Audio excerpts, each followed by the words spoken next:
નમસ્તે વિદ્યાર્થી મિત્રો.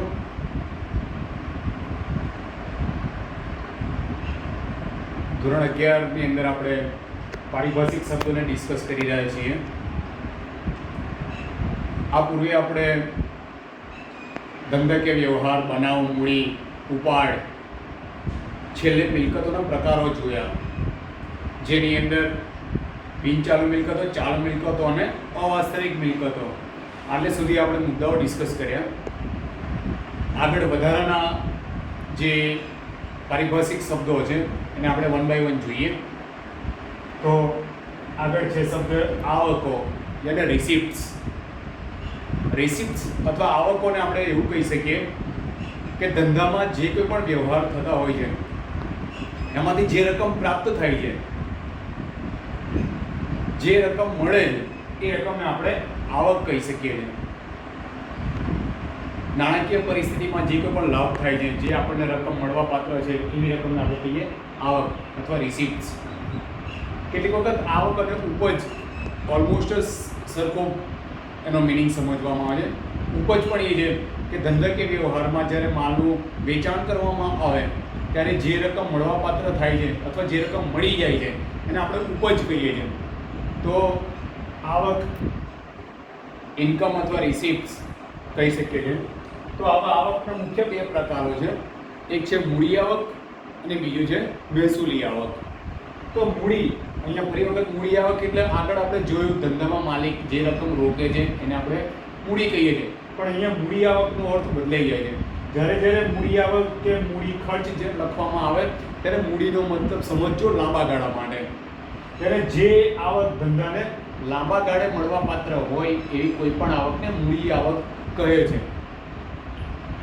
મૂડી આવક એ વારંવાર નથી મળતી, નિયમિત નથી મળતી. ફરી વખત એની વ્યાખ્યા એવી કહી છે કે જે આવક આપણને વારંવાર કે નિયમિત રૂપે ન મળતી હોય એવી કોઈ પણ આવકને મૂડી આવક કહેવાય. દાખલા તરીકે કોઈ મિલકતનું વેચાણ કરીએ તો આપણે મિલકતો દર વર્ષે નથી વેચતા, તો મિલકત વેચતા જે આવક થઈ એ થઈ ગઈ મૂડી આવક. કોઈને લોટરી લાગે તો લોટરી વારંવાર લાગતી નથી, તો એ જે આવક થઈ એ થઈ ગઈ મૂડી આવક. કે આવી આવક વારંવાર કે નિયમિત રૂપે મળતી નથી. બીજો શબ્દ છે મહેસૂલી આવક. તો આનાથી વિરુદ્ધ જે આવક આપણને ધંધામાં નિયમિત રૂપે અને વારંવાર મળવા પાત્ર હોય તો એવી આવકને મહેસૂલી આવક કહેવાય છે. રિકરિંગ ટાઈપની જે આવક છે, વારંવાર મળતી હોય.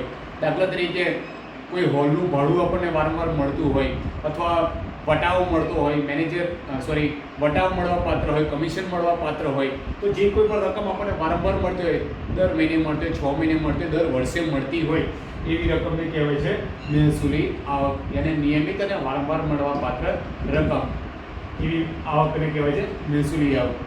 આગળ છે ખર્ચા. તો ખર્ચા પણ 3 પ્રકારના. ખર્ચા અને નાણાકીય પરિસ્થિતિની અંદર જે ધંધકીય વ્યવહાર થાય છે એમાં જે રકમ આપણે ચૂકવીએ છીએ એ ચૂકવેલ રકમને કહેવાય છે ખર્ચ. તો આવા ખર્ચના પણ મુખ્ય 3 પ્રકારો છે. એક છે મૂડી ખર્ચ, મહેસૂલી ખર્ચ અને ત્રીજો છે પ્રસારિત મહેસૂલી ખર્ચ. તો મૂડી ખર્ચા અહીંયા સમજ્યા એવું કે જે ખર્ચ વારંવાર અને નિયમિત રૂપે કરવામાં આવતો ન હોય તેને કહેવાય છે મૂડી ખર્ચ, કેપિટલ એક્સપેન્સ. જે ખર્ચા લાંબા ગાળા માટે કરવામાં આવતો હોય, દાખલા તરીકે આપણે જેમ મકાનની ખરીદી કરી, જમીન મકાનની ખરીદી કરતા હોય, તે યંત્રો ખરીદતા હોય ધંધા માટે, તો યંત્રો આપણે વારંવાર નથી ખરીદતા. કમ્પ્યુટરો વસાવતા હોય કે કોઈ વાહનો, કાર કે વ્હીકલ કોઈ લાવતા હોય, આપણે બાઇક, તો આવો દર વર્ષે આપણે આવા ખર્ચા કરતા નથી. પણ લાંબા ગાળે કરવામાં આવતા ખર્ચાને આપણે કહીએ છીએ મૂડી ખર્ચ. નેક્સ્ટ છે મહેસૂલી ખર્ચ. તો જે ખર્ચ આપણે વારંવાર કે નિયમિત રૂપે કરતા હોય એવા ખર્ચને મહેસૂલી ખર્ચ. અહીંયા મિત્રો યાદ રાખીશું, મહેસૂલી અને 1 વર્ષ કરતાં ઓછો સમયગાળો, મૂડી અને 1 વર્ષ કરતાં વધારે સમયગાળો. તો તમને ઝડપથી અને ક્લિયરલી સમજી શકશો. તો દાખલા તરીકે એવા ખર્ચા, દાખલા તરીકે કર્મચારી દર મહિને આપણે પગાર ચૂકવવો પડતો હોય, તો પગાર, કમિશન, બોનસ, જે રકમ વારંવાર આપવી પડતી હોય, દર વર્ષે આપવી પડતી હોય અથવા દર મહિને આપવી પડતી હોય, સ્ટેશનરીનો ખર્ચ, વટાવ આપતા હોય, તો આ બધા પ્રકારના ખર્ચા એ મહેસૂલી ખર્ચ છે. પ્રસારિત મહેસૂલી ખર્ચ.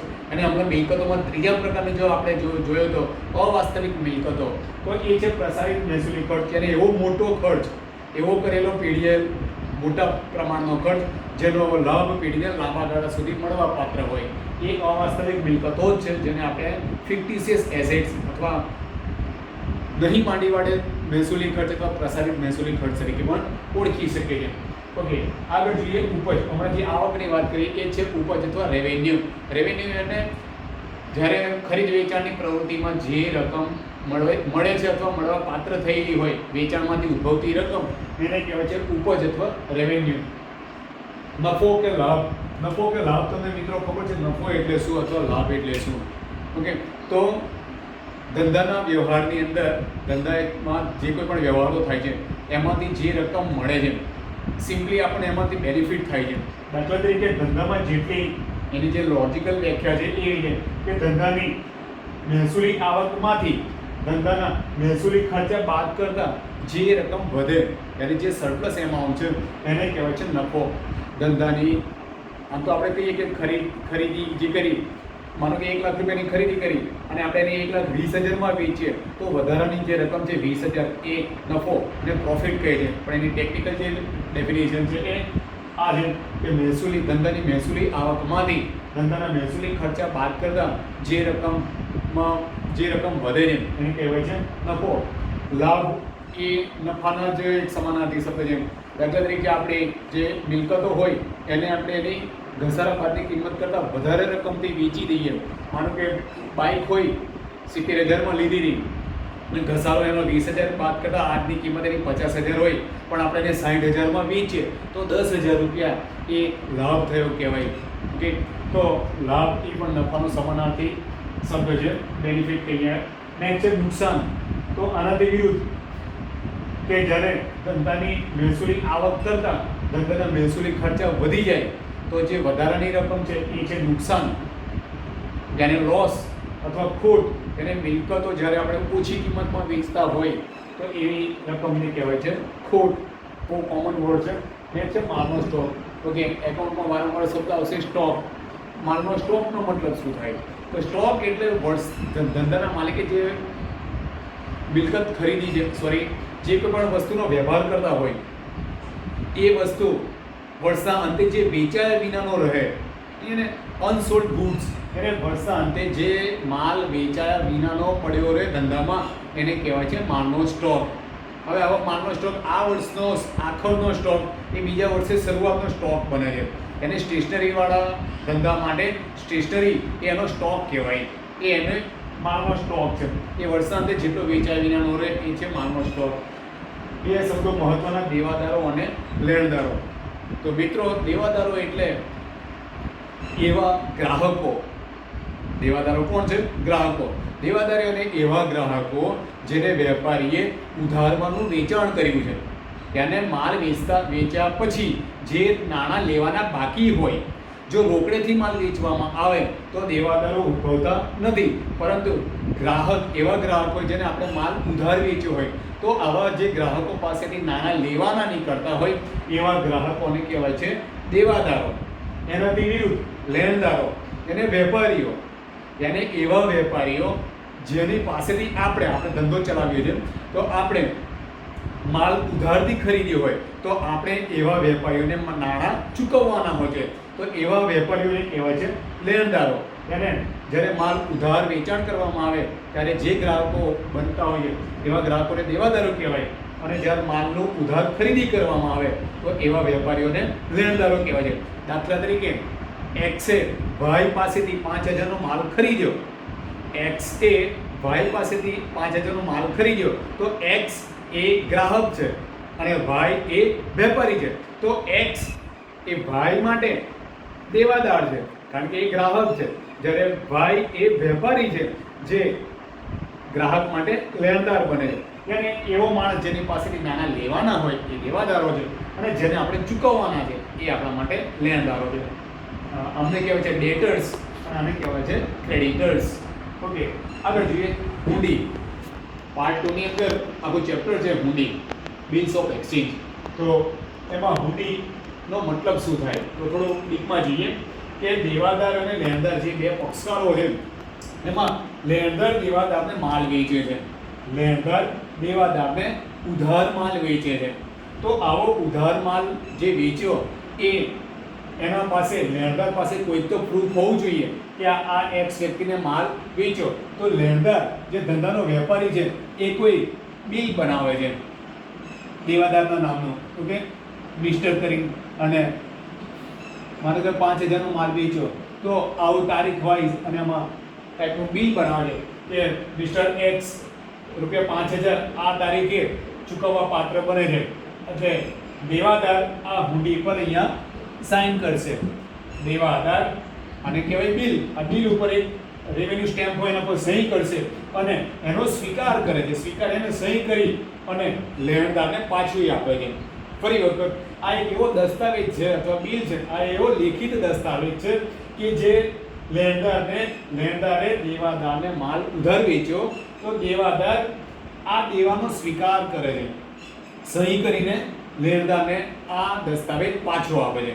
તો દેવાદાર માટે આ બિલ, આ દસ્તાવેજ દેવી હુંડી બને છે. જ્યારે લેણદારને એ સ્વીકારીને પરત કરે છે તો લેણદાર માટે લેણી હુંડી બને છે.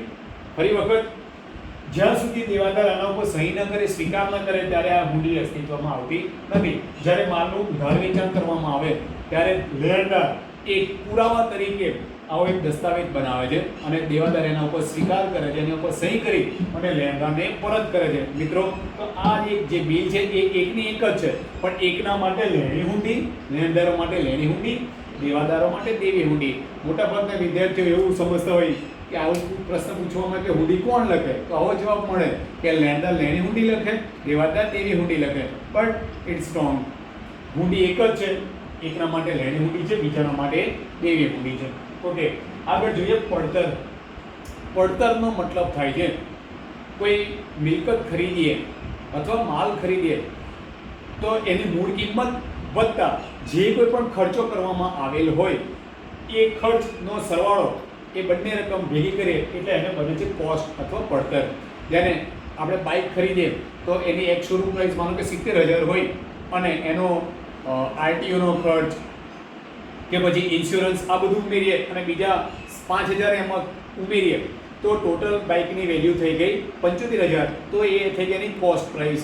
એને મૂળ કિંમત વત્તા ખર્ચ અથવા ખરીદ કિંમત વત્તા કરેલા ખર્ચ, જેમાં મજૂરી બધું જ આવી જાય, એવા કુલ સરવાળાને કહેવાય છે પડતર. નેક્સ્ટ મુદ્દો જોઈએ વાઉચર. અંગ્રેજી શબ્દ છે વાઉચર. વાઉચરનો મતલબ થાય છે આ ટાઈપનું, જે લેખિત પુરાવા સ્વરૂપે રજૂ કરવામાં આવતા હોય. જે કોઈ પણ ધંધાકીય વ્યવહાર થાય એનો લેખિત પુરાવો એને કહેવાય વાઉચર. દાખલા તરીકે આપણે બેંકમાં નાણાં ભરીએ તો બેંકમાં જઈએ છીએ તો આપણે વ્હાઇટ કલરની એક સ્લીપ ભરીએ છીએ. એને તો બેંકના જે કાઉન્ટર પર બેઠા હોય કેશિયર, બંને પર સ્ટેમ્પ કરી અડધું લીફ આપણને આપે છે. તો એ જે આપ્યું એ થઈ ગયું વાઉચર. આપણે દુકાનમાંથી વસ્તુ ખરીદતા હોય તો આપણને બિલ મળે છે. ડીમાર્ટમાંથી આપણે વસ્તુ ખરીદીએ તો આપણને જે લાંબુ બિલ મળે છે એ છે વાઉચર. વાઉચર એટલે એવું કોઈ પણ લેખિત દસ્તાવેજ જે ધંધા કે વ્યવહારનું સમર્થન પૂરું પાડતો હોય. વાઉચર એ આગળના ચેપ્ટરમાં ઘણા બધા મોટા મુદ્દાઓ છે, આપણે ડિસ્કસ કરીશું. નેક્સ્ટ છે વટાવ.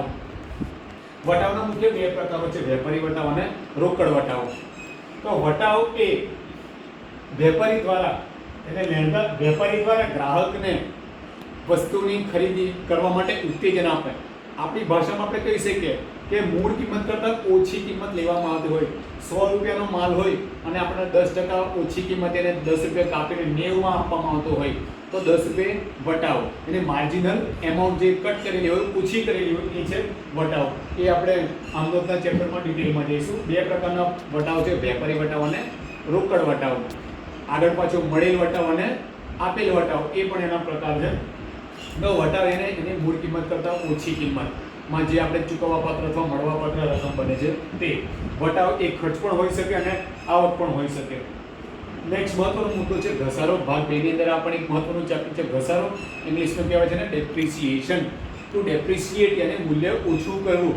તો ડેપ્રિસિએશન કોને લાગે? તો અગાઉ આપણે જે મિલકતોના 3 પ્રકારો જોયા એમાં પહેલો જે પ્રકાર જોયો બિનચાલુ અથવા કાયમી મિલકતો.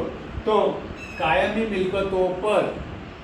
મિલકતોમાં તેના મૂલ્યમાં કાયમી અને ક્રમશઃ ઘટાડો થતો હોય, તેને કિંમત ઓછી થતી હોય તો જે ઘટેલ કિંમત છે એને કહેવાય છે ઘસારો.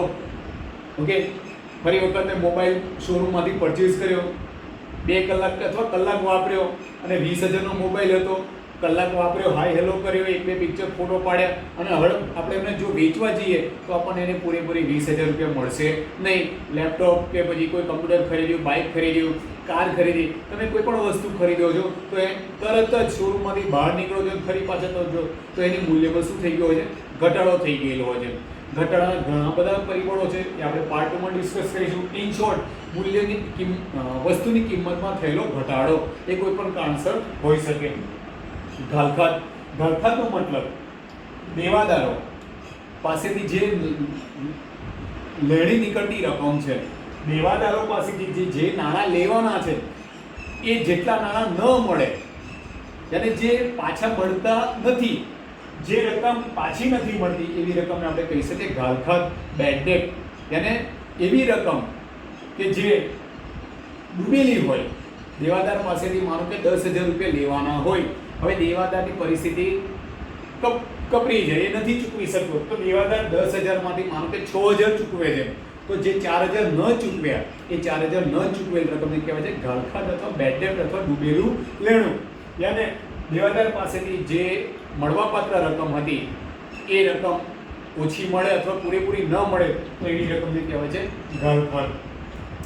નેક્સ્ટ મુદ્દો જોઈએ, નાદાર અને સદ્ધર. ઓકે, સોલ્વન્ટ અને ઇનસોલ્વન્ટ. પહેલા આપણે સદ્ધર જોઈએ.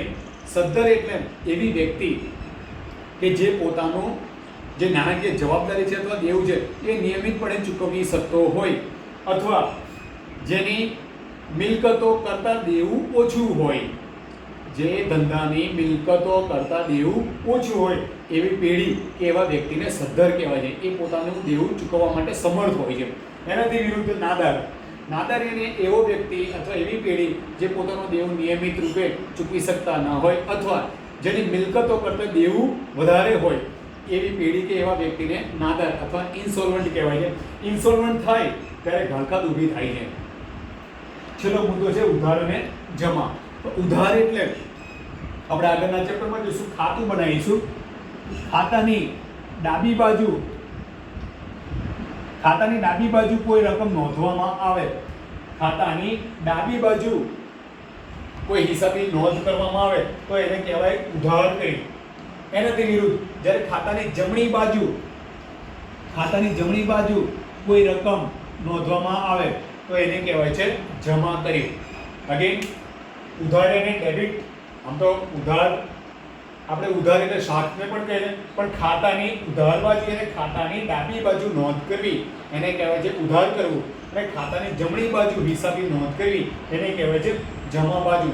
તો મિત્રો, આ ઉપરાંત પણ ઘણા બધા એવા પારિભાષિક શબ્દો છે જેને આપણે સીધા ટેક્સ્ટ બુકમાંથી બધા પોઈન્ટ ડિસ્કસ કરવાની જરૂર નથી. એ તમે ડાયરેક્ટ ખાલી શબ્દો વાંચીને પણ, દાખલા તરીકે ખરીદી, વેચાણ, આવા બધા શબ્દો આપણને સીધા જોઈને પણ ખબર પડે કે ખરીદવું એટલે શું, વેચાણ કરવું એટલે શું. આ ઉપરાંત હિસાબી પદ્ધતિના પ્રકારો તો 3 પ્રકારો છે. એક છે નાણાકીય હિસાબી પદ્ધતિ. હિસાબી પદ્ધતિના પ્રકારો ધ્યાન રાખશો 1-2 માર્ક્સ માટે. એક છે નાણાકીય હિસાબી પદ્ધતિ, બીજી છે પડતર હિસાબી પદ્ધતિ અને ત્રીજી છે સંચાલકીય. ઓકે, તો હિસાબી પદ્ધતિના મુખ્ય 3 પ્રકારો. એક છે નાણાકીય હિસાબી પદ્ધતિ, યાને ફાઇનાન્શિયલ એકાઉન્ટન્સી. નાણાકીય હિસાબી પદ્ધતિમાં નફા નુકસાન પત્રક ને વાર્ષિક હિસાબો પાતાશેરનો સમાવેશ થાય. આપણે ધોરણ 11-12માં જે અભ્યાસ કરીશું એ છે નાણાકીય હિસાબી પદ્ધતિ. સેકન્ડ છે પડતર એટલે કોસ્ટ એકાઉન્ટન્સી. તમે કોલેજમાં કોઈ ઉત્પાદન એકમનું જ્યારે હિસાબો બનાવશો તો એ થશે કોસ્ટ એકાઉન્ટિંગ અથવા એકાઉન્ટન્સી. થર્ડ છે સંચાલકીય, એને મેનેજમેન્ટ એકાઉન્ટન્સી અથવા મેનેજરિયલ એકાઉન્ટન્સી, જે MBA કે M.Com ની અંદર અભ્યાસ કરવામાં આવશે. તેને આ 3 હિસાબી પદ્ધતિ જ્યાં સુધી તમે કોમર્સ ભણશો ત્યાં સ્ટેપ બાય સ્ટેપ સિલેબસમાં આવશે. આ ઉપરાંત હિસાબી પદ્ધતિના તબક્કાઓ છે કે સૌપ્રથમ ધંધાકીય વ્યવહાર થાય, એ ધંધાકીય વ્યવહારની આમનોંધ લખવામાં આવે અને પેટા નોંધો તૈયાર થાય. પેટા નોંધો બનાવ્યા પછી આપણે એની ખતવણી કરીએ, ખતવણી પછી કાચું સર્વે પછી વાર્ષિક હિસાબો તૈયાર થાય. તો મિત્રો, આ રીતે ધંધાના જે પારિભાષિક શબ્દો હતા, નામાના પારિભાષિક શબ્દો આપણે ડિટેલમાં જોયા. તમે બધા જ પારિભાષિક શબ્દો વ્યવસ્થિત સુંદર અક્ષરે તમારી નોટબુકમાં લખશો અને વારંવાર વાંચશો તો આગળ એકાઉન્ટનો અભ્યાસ એકદમ ઇઝી થઈ જશે. છતાં પણ આપણે જ્યારે રૂબરૂ મળીશું ત્યારે આ બધા મુદ્દાઓને આપણે ડિટેલમાં ડિસ્કસ કરીશું. Thank you very much.